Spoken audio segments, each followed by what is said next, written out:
Hello, man. Hello, Mgtows.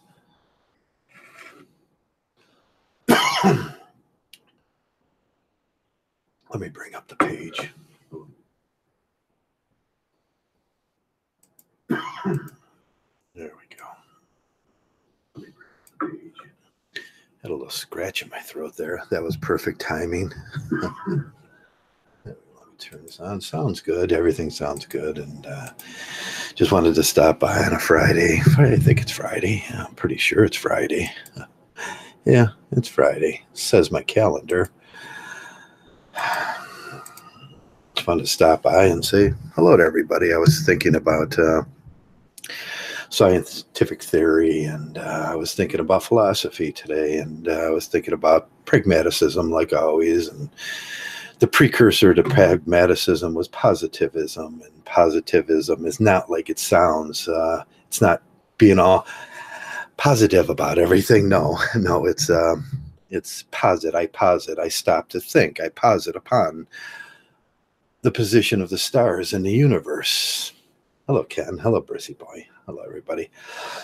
That's great. I developed a scratch in my throat. I've been putting Dougie in and out for the last hour, 2 or 3, and man, it's that'll take your toll out of you, and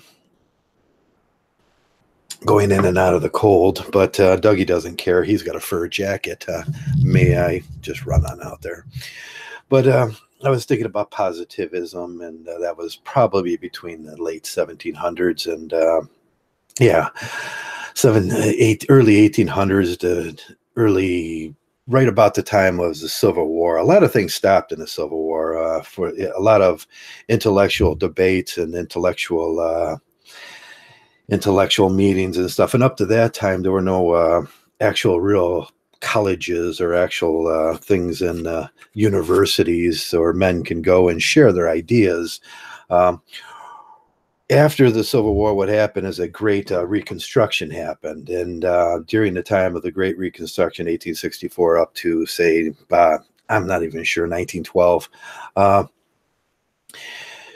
probably, I would say philosophically about that time, we had a lot of great thinkers around that time, Durkheim and James and Wright and all those guys, and pragmatism started to take hold. But what they really did right about that time was the Paris Club, and the Paris Club was where they met. And then there was a club in England, which all the great philosophers met. And then there's this club, the Metaphysical Club, and in America, where all the great philosophers of the time, there was James and Wright and Pierce and Holmes, and they all met and they talked. And what they did was it was just a bunch of men. And Wright talked about this one, even though Wright was a big alcoholic, and he sort of was the leader of the gang, to say, and everybody kind of positioned themselves around Wright at that time. And Wright was he was charismatic, and he had bravado, and there was stoicism, and there was everything you could imagine he would fight on the drop of a dime, and Pierce, and them guys were like, oh man, and Wright would get into it with Holmes and everything. But what there was it was a club for men to go and talk about the metaphysical things, and to talk about the scientific things, and they talked about a lot of things, and they talked about love, and they talked about the positioning of the stars, and how pragmatism was like shooting arrows, and you just you have a target area, and everybody knows what the target area is. And this is a thing I keep in my life. We know what the target area is, but 99.9% of the time you're going to hit around it, and you take the mean, and the mean of all where you hit around it is the most likely spot where the target area is going to be. And that's life. We look upon a universe, and I don't know what's coming next, and I can't imagine. I can't posit and think about things that are going to happen tomorrow in my life. So what I do is I shoot these arrows off into the world, and I hope that I collect enough information that I can kind of zero in on something in my life, what I am, what I'm supposed to be doing, how I think about things and stuff like that. And that's the way I look at pragmaticism. It kind of, I take all the memes of experience, and every arrow, whether you miss the target or if it's right or left, is a mean of experience. You write that down, and you say, well, I shot that time and I shot this time. And when I'm talking about metaphysically shooting arrows, I'm not talking about actually shooting arrows. I send these things out in my mind, in my life, and I run moles. I used to call them moles when I was younger, and I was kind of scientific, kind of nerdy in that way. When I was an electrician, when I wanted to find something out, I would say, I'm going to run a mole and see where I land, and then I'd run another mole and see where I land, and that's a scientific term. And then I would say, from this I learned this, and from this I learned this. And before pragmatism, before Holmes kind of came up, Pierce kind of came up with that. There was positivism, and it was about the same thing. It was looking at John Stuart Mills was kind of around that time, and Beasley and all those guys. And it was an interesting period of time, but it was pre-Civil War, and then post-Civil War was the Great Reconstruction with the Metaphysical Club and the clubs. And these men were just sitting around, and they didn't know about, there wasn't a lot of scientific knowledge. There was some scientific knowledge at that time, but there wasn't this great, I couldn't go Google. At that time, I couldn't Google up the position of the stars and get the exact positions from a satellite dish to a GPS, from a GPS to a satellite dish. We have much more knowledge today. And I'm working my way up to what Mgtow is here. And I use that. And one of the things that they never discussed in that, and I think Durkheim kind of ran into this. Durkheim was a little later, and I used to use my video on Durkheim, what he said about suicide. And Durkheim took positivism and he took it to social sciences, so we can determine things. We can determine things that are metaphysical, like male suicide, female suicide. We can determine movements of people. What will a group of people do if they do, if this was presented to them? Right at that time, there was the proletariat and the argument between the burgess and the proletariat and all that stuff. And a lot of these guys were just trying to figure things out because science wasn't up to what it was supposed to be. Like today, I can get the chemical formations of salt. I can get the chemical formations of vitamin C. I know the hydrogen bonds. I can get it in a moment's notice on my Google, and I don't have to think about these things. I was doing an experiment out in my garage where I was taking salt, and I was anodizing it, and I was trying to get the pressures right where I can get chlorine from it, but I was using a different kind of salt. Where I can, it was a green salt, and it was a used heat treater salt that's been heat treating copper objects and metal objects. And so it had the bonds, the two bonds that I needed already in there to liquefy it. And then I was putting, I can't tell you what sheet I was using under it to try to do this thing. And then it's like, there's so much I don't know about this project. There's so much I don't even know what's going to happen when I turn this thing on, and but I can go to Google, and I can pretty much posit that the information that they're going to give me is pretty accurate. Back then, they didn't have this information, so we had these great clubs, these great thinkers like Mgtow, like Mgtow is these great thinkers. We come together and we talk about these things, and a lot of things we talk about is the social dynamics or social gender dynamics of the sociology of human interaction between genders. And that then back then, positivism did not talk about that. It was still hush, hush. We can't talk about those things. And even Wright, and they often had these relationships, and he was terrible with relationships. And Holmes they had these things because that's what, but it wasn't as crazy back then in the early 1900s, and then like it was now. There was no one going to tell them, we're going to take your house and make you pay for and we're going to ruin your life, and then women were going to like me too you, and then that was going to ruin your life. There wasn't that going on. So I can understand from their pathologies that there wasn't nothing to talk about there. The social anomie of that wasn't into the institutions, that's what Durkheim would say. The anomie of that wasn't into the institutions, and there's these they kind of came up with it, but it sat around, but and I think Mgtow is sort of a continuation that was lost, because then we had World War One, we had World War Two,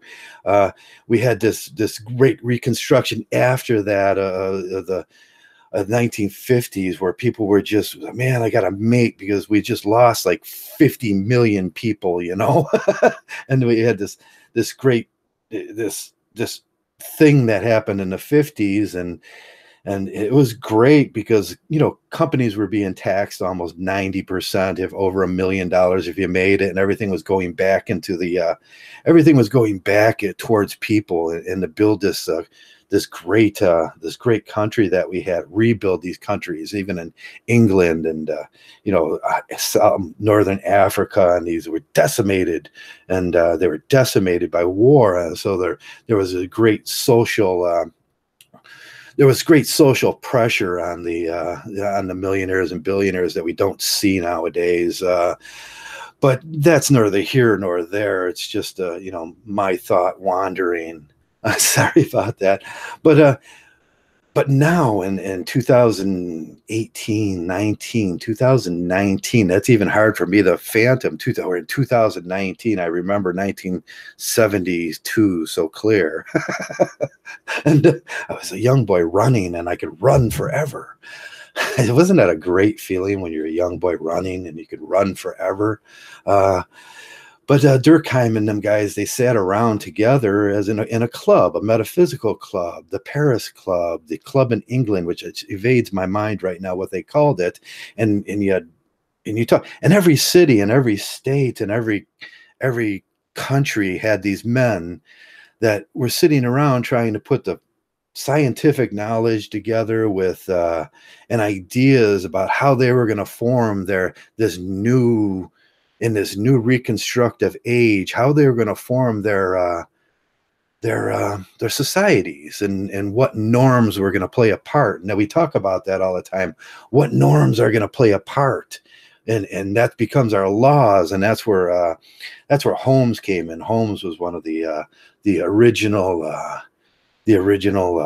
statesmen. He was the original Supreme Court justice, that guy that he says, I don't believe, when I make these decisions, I never enter religion or politics into these decisions. And that came from his pragmatism from talking with Pierce and Wright and those things. And he just, I can do the best. And what they had decided is I can't know everything. I don't know what I can't see into the future. And I don't know what the stars have.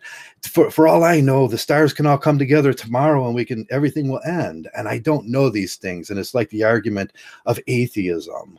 How can you possibly know what's going to happen after you're dead? Have you ever been dead? I mean, I don't know anybody that's been dead. Maybe my buddy Tommy, he was dead for a small period of time, but he can't tell me about that small period of time. I don't know anybody that's been dead. I don't know about what's going to happen tomorrow. So I have to posit on these things, and I have to just I have to take those arrows, and I have to look at each one of them individually and try to make a good decision based on my experiences in life. And Mgtow's like this. We do this, and then, but one of the things that wasn't talked about, and I'll get back to that, is gender dynamics and females. We weren't allowed to talk about females. We weren't allowed to talk about those things. But if you look, and if you're like a Mgtow, it's one of the more important things in the world, isn't it? About the dynamics of gender relations. It's one of the most important things in the world. Did they talk about it in the 20s? No, it was taboo. In the 50s, it was even more taboo, I think. In the 60s and 70s, that taboo had broken. And people started talking about these things, and it just so happens to be the time where feminism comes out and equal rights comes out. There's no coincidence on these things. uh, Sexual taboo needed to be talked about. It's human relations needed to be talked about. Uh, but at that time, the determination was that, man, men, we can't have a look at, we just come off of like 4 wars. We can't have these men getting together because they're going to be like, right, they're going to be like, we're going to fight, the great what's the guy with the great pose, and he's like, these guys are just going to fight because that's what we men do. We argue things out until we fight. We get drunk sometimes, and we beat each other up, and we forgive ourselves in the morning. Um, but that, you often hear the what don't you talk about in a bar? No religion and no politics, and because it's going to start a fight every single time. But gender dynamics came around. Gender dynamics, and most people can't even phantom the word gender dynamics. Um, I mean, what is it? It's the relationship between genders, and feminism. They got 68 genders or something. I don't know how many they got, and I can see the obvious logical argument, or the surface value argument on top of that, about well, what if someone was born, because I have a buddy that was born, and he was born a little, he didn't know if he liked guys or if he didn't know if he liked girls, and I can understand, and I never held that against him, because that's was just the way he was born. And I never seen it. He was a man, but he was a little bit funny about those things, and he died in 1989. Sad story. I would share it with you sometimes. About intolerance, and he was a great artist. He grew up to be a great artist, and you can go down in Cleveland and see some of his works. He was a structuralist, and but he died, and it was sad. But I can see the gender arguments playing out. But if we're not talking about the gender arguments, we're talking about the dynamics between the two, physiological genders, male and female. And we get all this garbage, this other garbage. It kind of takes it off, and it's like, why detract from and then they start talking about sex. And I said, don't detract from the real questions. Why detract from the real questions when you're asking, when you're positing on this? So I started thinking today about Mgtow posits on these things, and it's become a kind of backwards positivism, and then we got to work our way up pragmatically to what we believe in this. So we're seeing this circular thing come around, and it's coming around again. And what do we believe? What are we allowed to talk about these things? They were not allowed. I was watching Dr. Helen Smith. He was talking to Tucker, and Tucker wouldn't allow it. Men are allowed to talk about those things. And Helen Smith says, yeah, and that's why I'm here, because you people will not sit and talk logically to a man. You want to size up right away. You want to fight. Because we're talking about touchy subjects. And I think that's what Mgtow really is at the core base of it.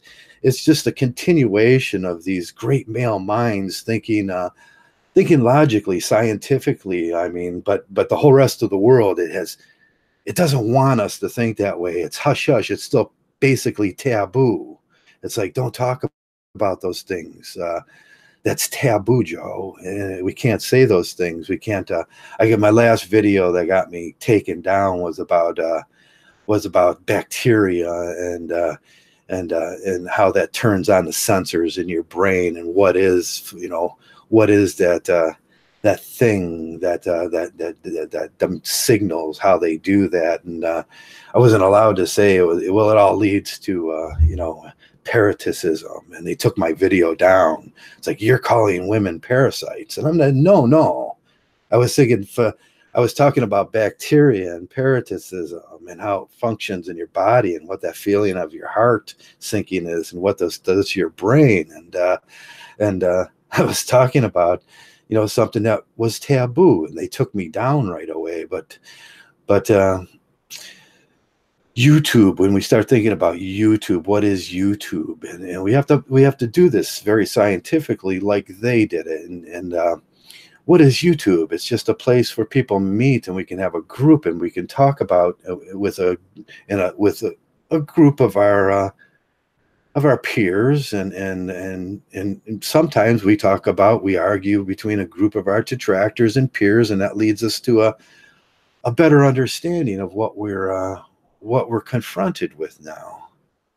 And I think, well, that's great. That's great, because Mgtow is just what they did in the old days with from the 1700s, just a bunch of men sitting around intellectually talking and being honest about it, not being coy about what they say, and sometimes being harsh and strong-minded about what they say.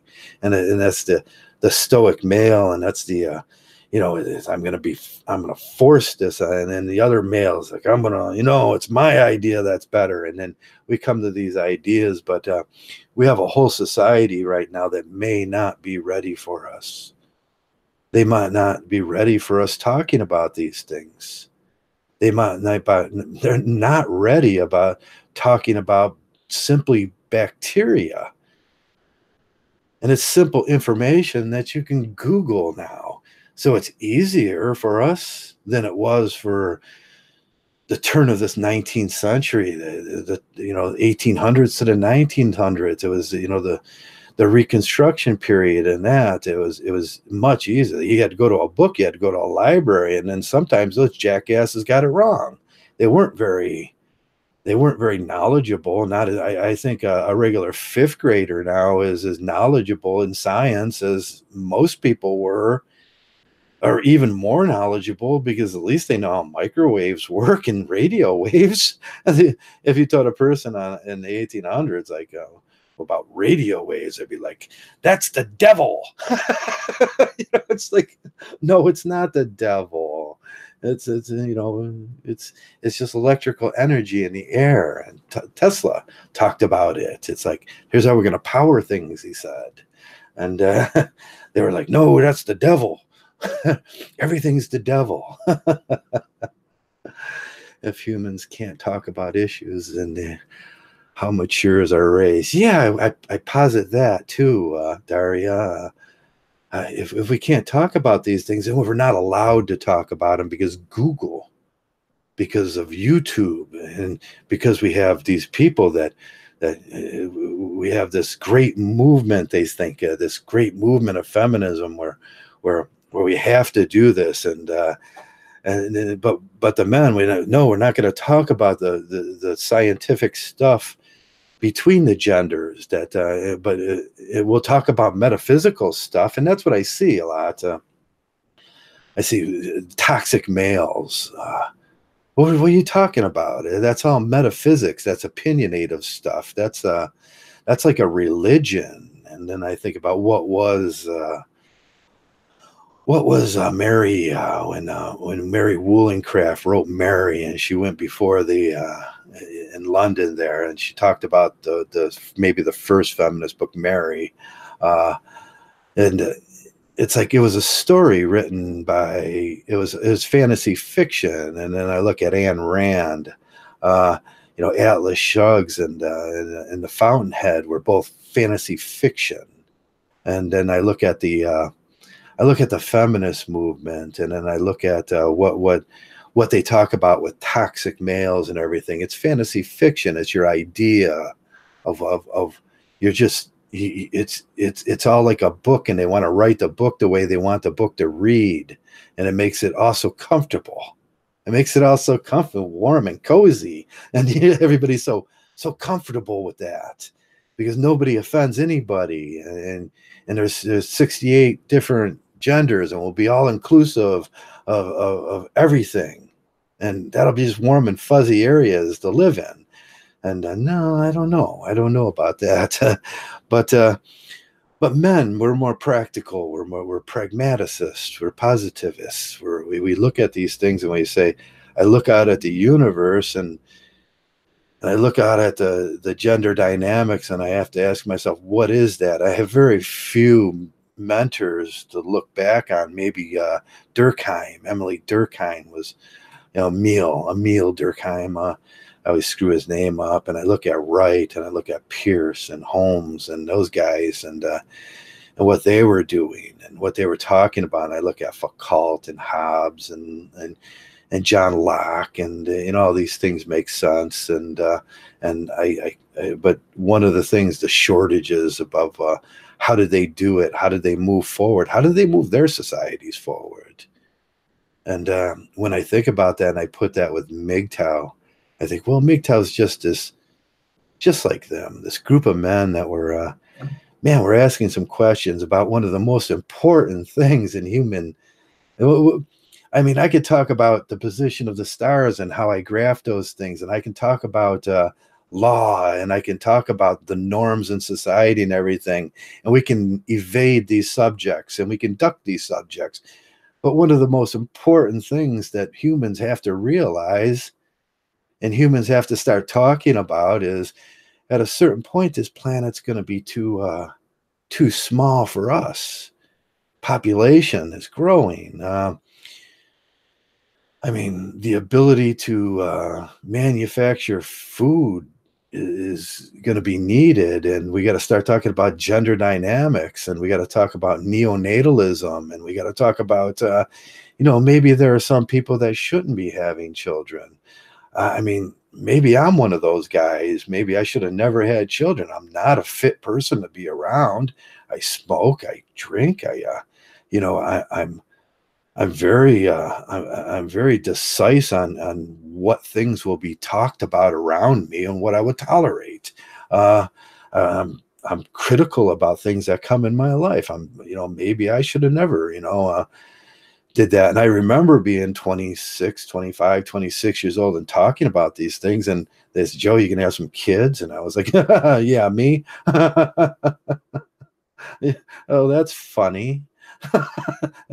But I did have them, and I won't regret it. But maybe I wasn't the best person, and if someone would have talked to me before that, um, maybe my life would have been different. And these are the things we talk about in Mgtow. So, what is Mgtow? We ask this. We see hundreds of videos. What is Mgtow? And nobody posits to think about what it actually is that we're doing here. Are we the metaphysics clubs? Are we the Paris club? What are we doing? Are we a bunch of men that are going to discuss things in a logical manner on some scientific facts? And are we going to push that into the future? Are we going to push that into reality? And I think that's what we talk about when we talk about this great era of Mgtow as a philosophy. But as a philosophy, I sat down today, and I have a book, a writing program, and I like to screw around with my book writing program once in a while.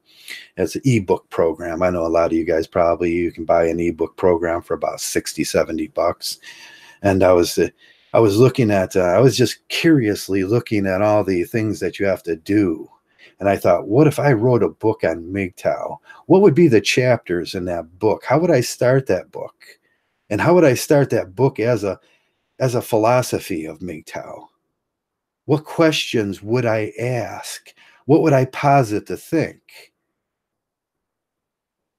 And so far in Mgtow, I think we've failed to answer some of those questions.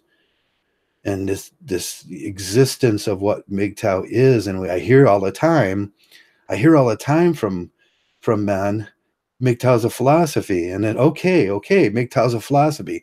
Put your thumb on that and describe that philosophy for me. And even I failed to come up with the first chapter. It's like, what would I say about the first chapter? And I know that's light, fluffy feelings and emotional stuff that I'm not really into. I'm a philosopher. I like to think about these things and the scientific value of them and what is truth. What would I say? What would the truth be about Mgtow if I was going to start that? Is this a battle of gender dynamics? and sociology, and well, who would I look at if I was going to? Who would I look at? Positivism, sociology. I would look at Emil Durkheim. What did he say? What did he say about these things? Well, it's all about suicide. He said about the pressures of life being too high or too low, and the pressures of life being, what expectation did you let yourself down? Did you let down society? The statistical factors of it, and what effect does the Catholic community at that time? What effect did the Protestant community have on that? What effects did And I have to start looking at these things. What effect does the religious community? We see the effects of the religious community on the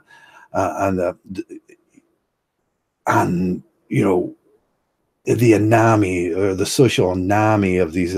What do our We talk about it once in a while when we talk about what are colleges, what are these social effects, the anami of this. That's what the anami is, the social effects of religious groups, school groups, stuff like that, the state. And we talk about all these things, but we fail to put our thumb down on the genesis of this and how it's going to function.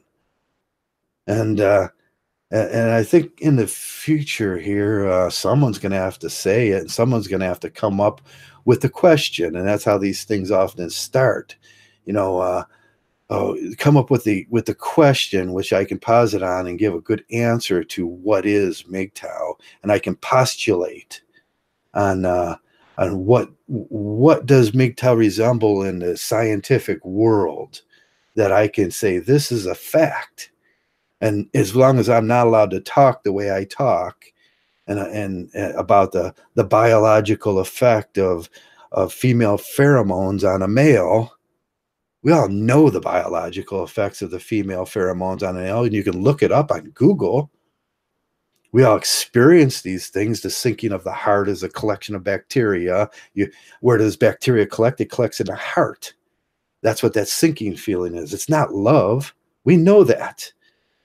So that's a scientific. I posited. I came up with a pragmatic answer to that.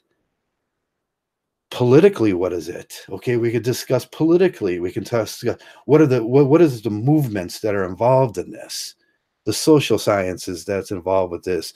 We can do research, market research. Even we see the guys doing market research on is the juice worth the squeeze or that. We can do that.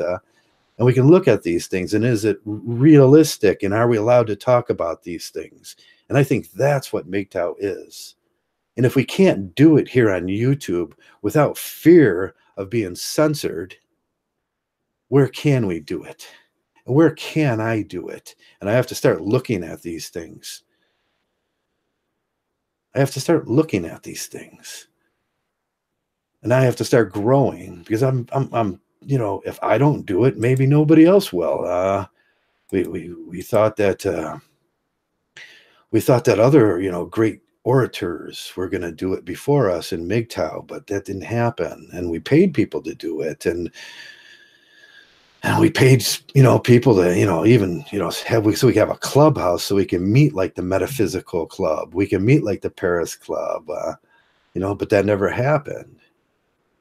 Every step of the way, this resistance to simple, basic sociological questions gets thwarted by who knows? Who knows? I always say follow the money. The divorce industries doesn't want us talking practically about these things, about gender dynamics and all those things. No, they're making trillions of dollars. Why would they want us ruining their fun? I mean, philosophers generally, all in all,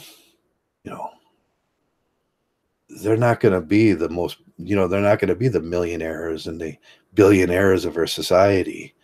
I was going over some interesting statistics this week, and I like statistics. I do statistics. Who are the top 500 smartest people in the world, and what are their incomes?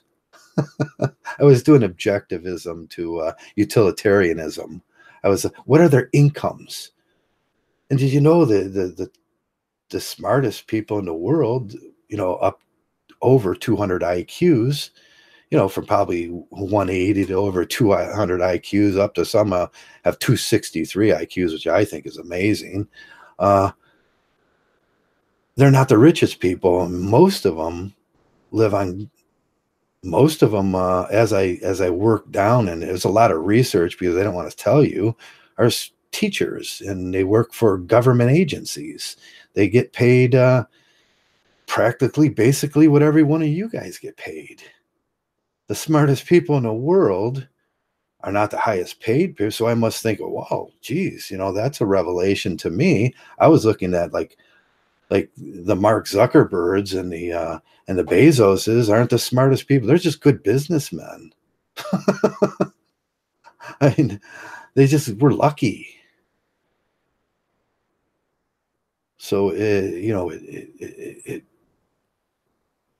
it's rather disheartening, and it's rather I mean, we so discount intelligence nowadays. So what's new about men, not men, great philosophers of our age, not allowed to get together and talk about simple subjects like gender dynamics and sociology? Hmm. Are we truly living in this free society that we think we are? This anarcho-capitalistic society of predatory capitalism that we live in, that's sort of mixed in with a social a sociology of socialism, and it's like when socialism is convenient for banking and all those things, and taxation. Banking and taxation love socialism, but they'll tell you every day they're capitalists. How milk apple that is. Pluto would have Plato would have a field day with that.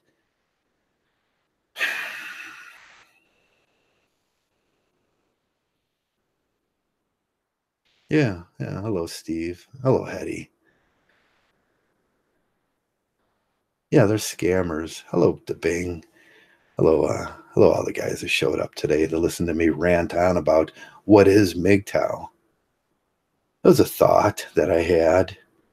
It's just a thought. It needs to be described, and we need to get together and have these discussions about scientific. Scientifically, what is it? It's simple gender dynamics, and from there, what is it? It's the biology of the human male and the human female. Can we look deeper into the bacterial symptoms?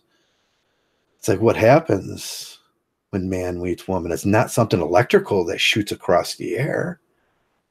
That's what they would say in the past. That is so barbaric. It is barbaric. Your heart sinks because of bacteria. You feel like, oh, because you just ingested bacteria from another human being that carries 3 times as much as you. Of course, they carry different bacteria. You're going to be like, it's not love. Your brain is going to start producing chemicals, oxytocins, that are 10 times more powerful than heroin. Yeah, yeah. It's called the cuddle. The babies. It comes out, and the babies get it in their body, and they want to cuddle, and they want to breastfeed for a reason. These things. But as long as we're censored, I mean, as long as it's still taboo, and the Christians are telling us, ooh, you're breaching a taboo subject there, and that feels kind of icky all over me. As long as men of great intelligence aren't allowed to think about these things. Yeah, scary bacteria. Ooh, scary. It's not scary. It's something we need to talk about. Is there a parasitical effect on the male? Can we inhibit this? Can we slow down? What we're looking at is the whole world. the whole world. We're looking at global warming. We're looking at how to feed, billions and billions of people. We got to come up with some logical philosophy that match this growth, or at least start the growth. Look at it, stop a little bit of it, say, do you really want to mate? Do you really want to bring children into this world? I wouldn't have. I wouldn't have. I used to think that my gene was the most important thing in the whole world until I realized that they're really not my kids. I don't have kids. She does. And my gene it was just a photograph of my genes, a genetic copy. There was nothing about me in those children except a mirror image of me. And it's nice. That's narcissism. We can look at Narcissus, or what is the name? Narcissus? He's looking at his reflection in the water. That's all you're doing, men, when you look at your children. You're narcissistically looking at a reflection of you. I mean, can we talk about these things? Yeah, I think so. It would be a great place to do it. We argued back in the day. I remember having these arguments over in the Spearhead when YouTube was just blossoming. And they said, as we were discussing, was YouTube a place where we can have a forum on these things? And somebody said, no, man, no. Then people, you kick you off in a second. And even then, it was like, no, man, I've seen. And nobody knew how to make a video back then. It was just a photograph you drop, and it was hard to do. But trying to put on, nobody owned microphones and stuff like that except for musicians. And there was no buzz ports, it was like, man, there was no condenser mics like that back in the day. It's like, man, this is all new technology. We had to learn this stuff. I didn't wake up one morning and said, oh man, when I was a kid, what I wanted to do in my life was be a Mgtow producer. That was crazy. No one even thought about it. No one thought about it. But it gives us this advantage. It gives us this place, where we could take the greatest minds in the world, I think, and bring them together and talk about these things. And the first rule of the metaphysical club of today would be no taboo. Say what's on your mind. No taboo. And I think that's what Mgtow is about. No taboo. Don't feel shame. And what you're saying when you don't feel shame is don't feel that taboo, that pressure to tuck that stuff away. If you're feeling it and you know it's a truth, say it. And then we'll discuss it. That's what we're saying in Mgtow. Why is the suicide rate so great for men now? I think Durkheim explained that. We haven't even caught up with that tidbit of information. Are the social pressures too high on men? In some cases, are they too low? Do they feel like they let the world down? Do they feel that the world wants too much of them? That's all he was asking.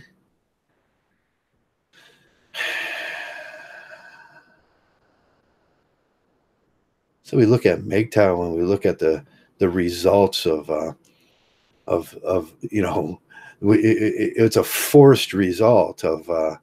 it's a forced result of a barbaric system that we have in place now of marriage. That's what we're seeing. All these you're walking through Mgtow in this metaphysical place, and it's like, man, there's a guy, he's missing his arm. Like, there's a guy, man, he got just so beat up, he's just laying over there just mumbling, hate women. It's like there's a guy over there, he lost his mental capacities, he can't talk at all. That's what it's like walking through here. It's like a minefield. It's like a battlefield after the Civil War. Sometimes they talk about when Pierce he didn't fight, but he went on a cruise down to Colombia to look at the glacials, see if there was any glacial movements in Colombia. And there was Delaney, I think it was, and he was trying to prove this so he can disprove Darwin's theory, which is just silly. And he says that was his Fairfax. That was his battlefield. That was his that was his Civil War.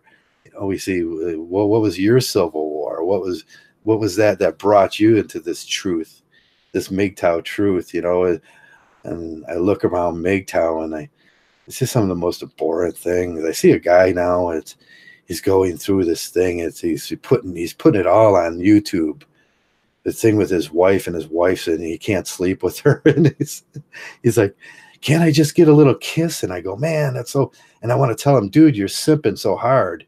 Pack your things up in your bag. Take your stuff and leave." But you can't tell him that. And there's this ongoing simping quality. It's like, she won't sleep with me no more. Boo. It's like, man, that is so simpish. Yeah, you know who I'm talking about. And he said, "Can I get a little kiss in the morning from her?" No, man, no. That's the hardest part for most men. That was the hardest part for me to realize that ship has sailed, dude. They don't come back. I mean, is that what Mgtow has become? A place for wounded men to land and complain? It's like, no, it's bigger than that. It was always bigger than that. We used to call those guys simps. Stop simping. Get over that. Pack your freaking bags and move out of there. Take your shit and leave before she sells it. Annoying it is.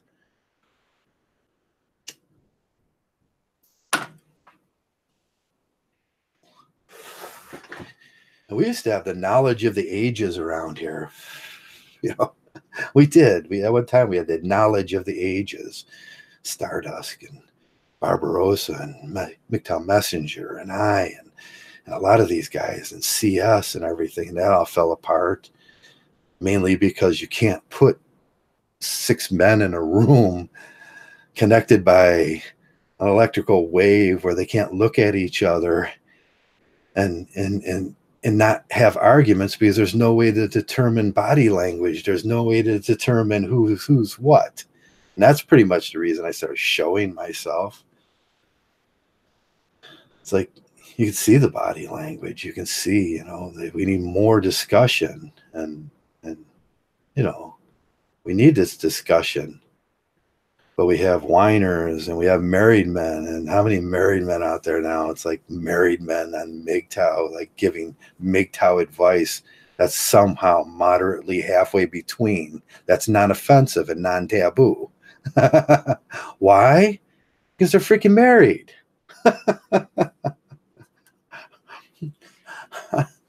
Jesus.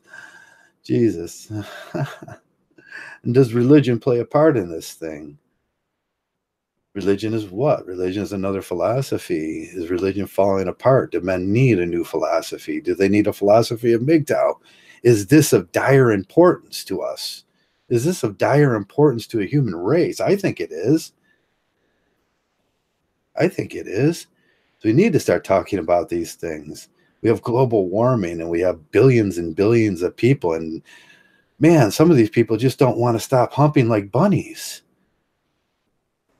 What if I would have had that choice to think about being a neonatalist and not spread my DNA? Maybe that wasn't so important. Maybe that wasn't so important to have these genetic little copies of myself out there. Because life is not, you're not going to get, intelligent by, you're not going to get that handed to you. You might get a little bit of it's how you read more. If your parents were, if your parents taught you more, that's how you're going to get up to that premium IQ. It wasn't handed to you through the genetic lottery.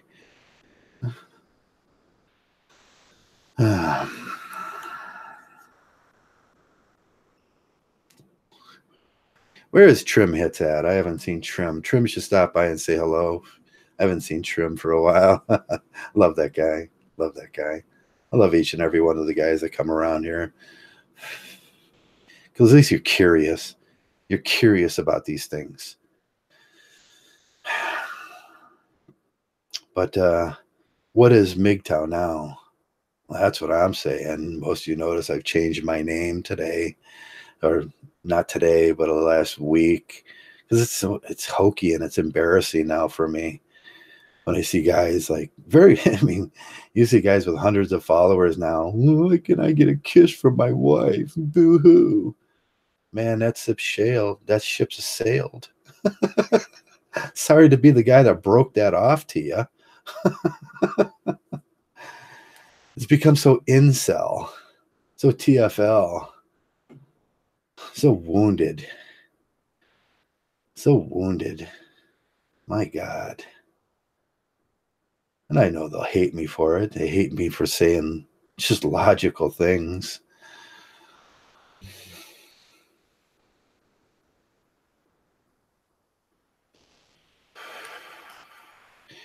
But the question was, I guess, at the beginning of this, is Mgtow just today's metaphysical club?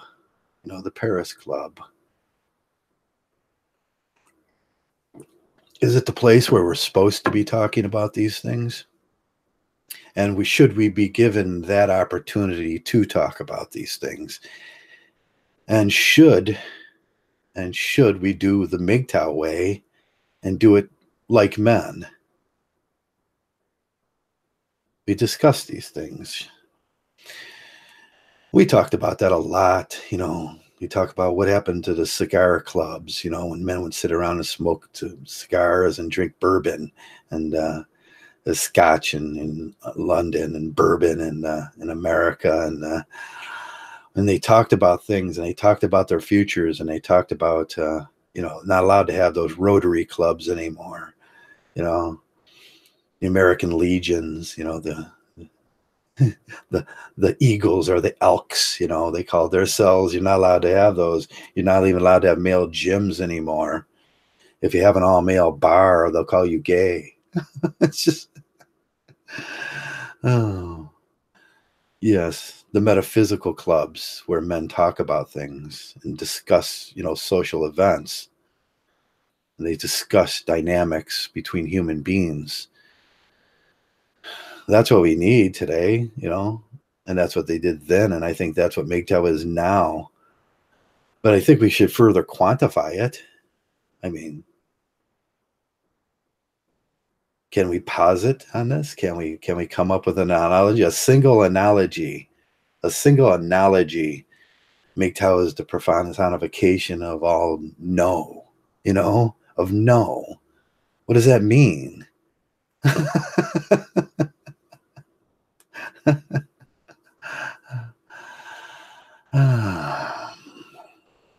It means a lot when you think about it. It means there's some antebellum, you know, some anarchy and within men today that, no, I'm not going to continue buying into what they're selling. They're selling snake oil. We can further define that. What is that like? What is these things? What would you rather see? What exists in our natural world that you can say this is a truth?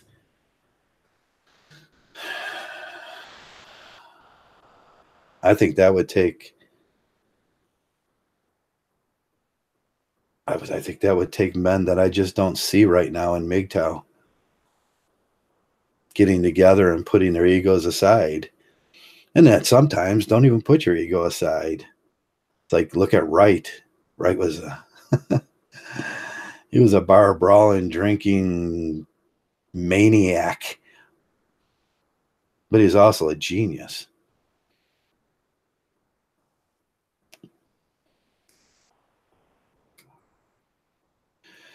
So that's my question. I know I give too many questions, but always with anything that you want to discuss and what is something, you first have to come up with a question. What is Mgtow?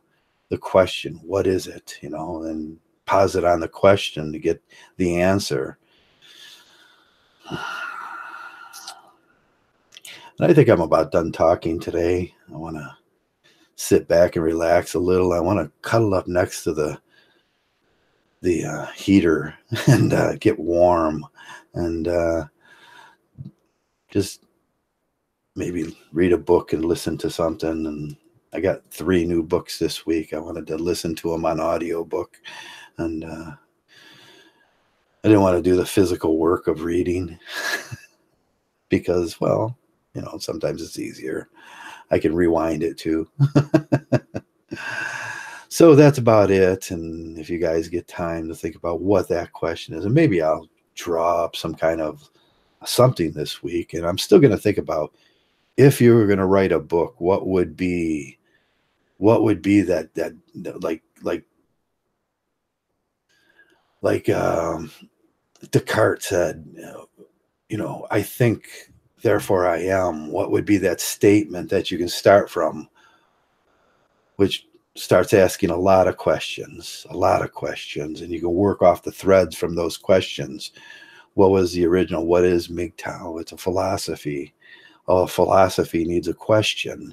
The question needs to be answered logically, not boo-hoo. My girlfriend won't kiss me. That's so cringy. Man, but that's what Mgtow has become. Oh, and I know it's entertaining. It's like a Hollywood blockbuster, but it'll never get the question answered. And like always, thanks for coming around, and thanks for listening to me rant. You helped me work through these questions in my mind, and maybe some good will come from it. Maybe no good will come from it. Knowing me, I'm not a fit male to be around. No good always comes from these questions. But thanks a lot for coming around, and most of all, man, thanks a lot for being Mgtow. Mgtow.